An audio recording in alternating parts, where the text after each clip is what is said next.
All right, let's get smashing.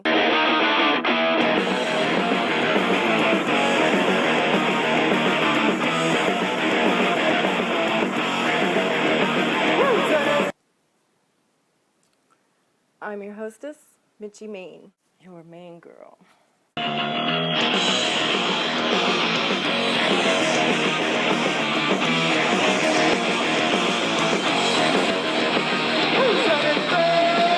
Violence against women is a characteristic of patriarchal cultures. So, in a system, a patriarchal system where men predominate in roles of political authority, economic authority, moral authority, privilege, where men hold primary power over women, it is very easy to get into a system of domestic violence. So we must include domestic violence in any discussion of patriarchal cultures.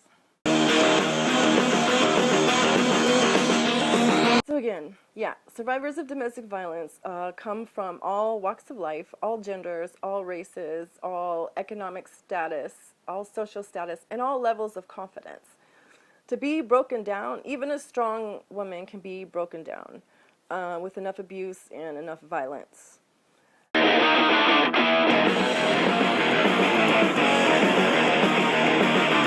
Domestic violence is often accompanied by emotionally abusive and controlling behavior that is only a fraction of a systematic pattern of dominance and control. This is according to the National Council Against Domestic Violence. It can result in physical injury, psychological trauma, and in severe cases, even death. The devastating physical, emotional, and psychological consequences of domestic violence can cross generations and last a lifetime. And I can tell you it's particularly destructive towards children. And there's, I think the California Surgeon General is talking about how adversity in childhood affects their health as children, but it affects it continues to affect their health onto adulthood.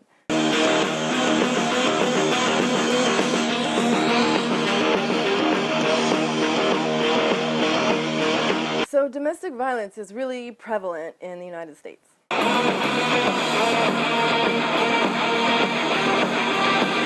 Check this.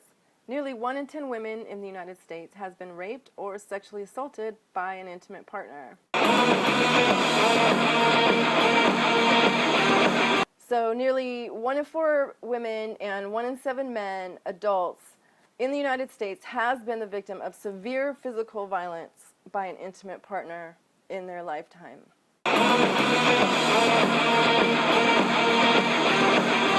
And here we go. More than 1 in 3 women, or 35.6%, and more than 1 in 4 men even, 28.5% of men in the United States have experienced rape, physical violence, and or stalking by an intimate partner in their lifetimes. In their lifetime.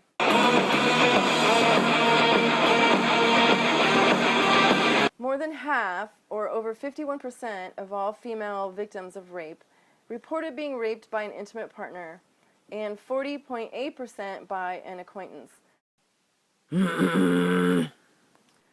Okay, the fact that it's almost always someone that you know demonstrates that there's a sense of entitlement at play here. Okay, so to continue with statistics about domestic violence, about over 4 out of 5 victims of domestic violence are female. Females aged 18 to 34 generally experience the highest rate of intimate partner violence. Women with disabilities have a 40% greater risk of intimate partner violence, especially severe violence, than women without disabilities. That's horrifying! Okay, some more statistics. Women of color and LGBTQ, etc. people experience disproportionately higher rates of domestic violence.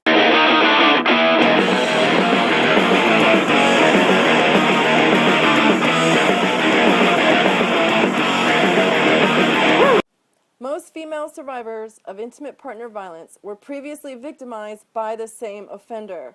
So they've probably called the police about harassment before. They've probably called about assault before. They probably didn't get convicted. You probably couldn't get a restraining order. It's really hard to get a conviction on a lot of domestic violence assaults, for example, or behavior, crimes related to domestic violence. For example, harassment, stalking, retaliation, kidnapping, murder. A lot of those crimes are intent crimes, and it's very difficult for prosecutors to prove what someone's intentions are in their own private minds. So largely crimes related to domestic violence do not lead to conviction, and perpetrators continue their violence. And you know, it even gets worse if they don't get convicted, then that emboldens them to continue more violence, and they can do things like sue you for calling the police on them, and bring other forms of retaliation for even involving the police. So it's really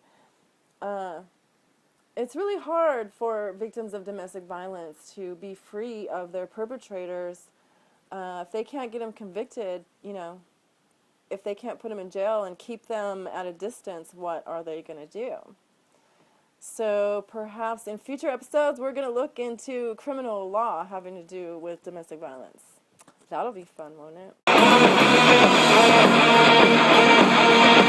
So more consequences include criminal.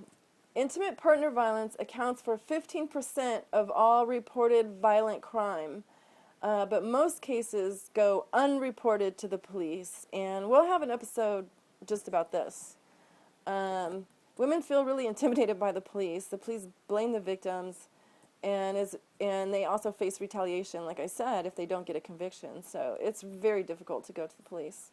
So chances are we also need to address the laws that we have, the intent crimes, gender bias in the police force, and how we can stop these offenders from repeating the same crimes over and over and over.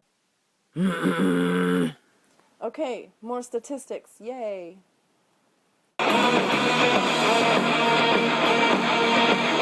On average, 24 people per minute are victims of rape, physical violence, or stalking by an intimate partner in the United States. And I mentioned before, that's more than 12 million people every year, women and men. Mostly women. So what are the consequences of this epidemic of domestic violence that we have?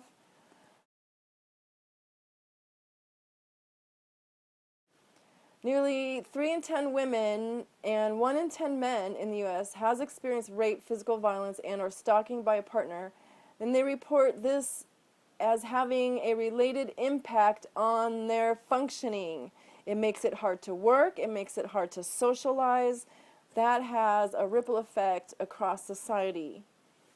81% of women who experience rape, stalking, or physical violence by an intimate partner reported significant short or long-term impacts, such as post-traumatic stress disorder symptoms, and as well as injury. Okay, and you got to think, often there's economic consequences involved in this. You know, if women are suffering PTSD or injury, maybe they've been cut off from their finances, you know, the state has to pay for that.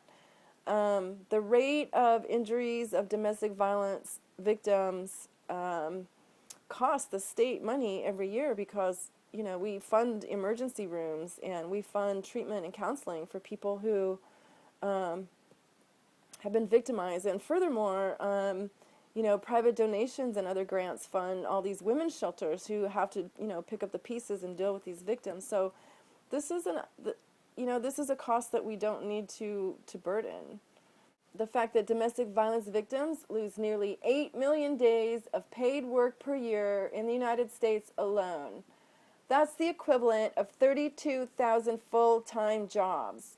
If you want a booming economy and you got women sitting home who are sick and injured because of how their male partners are allowed to treat them, then we have an economic problem in the United States. Furthermore, the cost of intimate partner violence in the United States alone exceeds $5.8 billion per year. 4.1 billion are for direct medical and healthcare services, while productivity losses account for nearly $1.8 billion per year.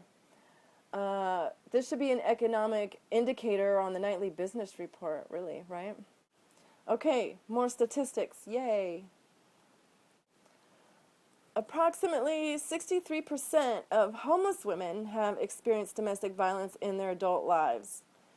So, okay, do you think that maybe they were victimized because they were homeless? They couldn't defend themselves? Or why don't you consider the idea that maybe their victimization, their economic, maybe consider that their victimization resulted in their homelessness. You know, maybe they lost their home, their kids, as a result of the coercive, abusive behavior of a partner that they had who totally betrayed them.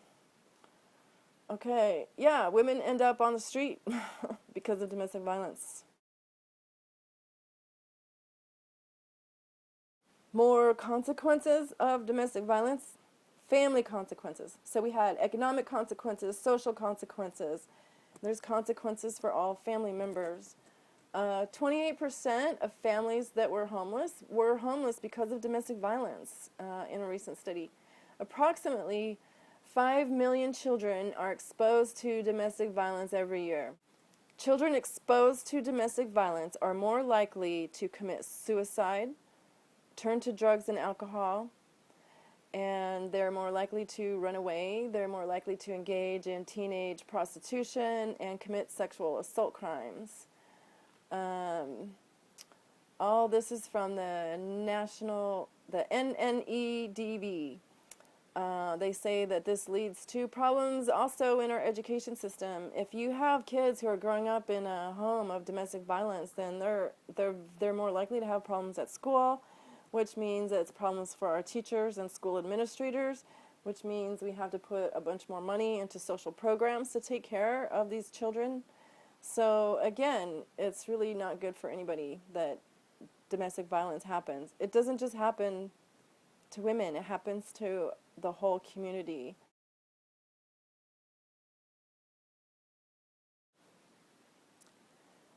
In conclusion, intimate partner violence occurs across age, ethnic, gender, economic lines. These are strong women that it occurs to, as well as women who have vulnerabilities. It can occur to anybody, any gender, any race, any economic background. Corporate executives are victims of domestic violence as well. Domestic violence happens among persons with disabilities, among heterosexual, same-sex couples. Domestic violence support group are not filled with mousy little women, as you might expect. They're filled with every type of woman and person that you can imagine. Okay, lastly, I just want to touch on again, you might say, well, why don't they just leave if, they're being victimized by their partner? It takes an average of 7 attempts to leave your violent partner. It's very difficult to leave. If you need help leaving an abusive relationship, call the National Domestic Violence Hotline at 1-800-799-SAFE. That's 1-800-799-SAFE. Get help and smash the patriarchy.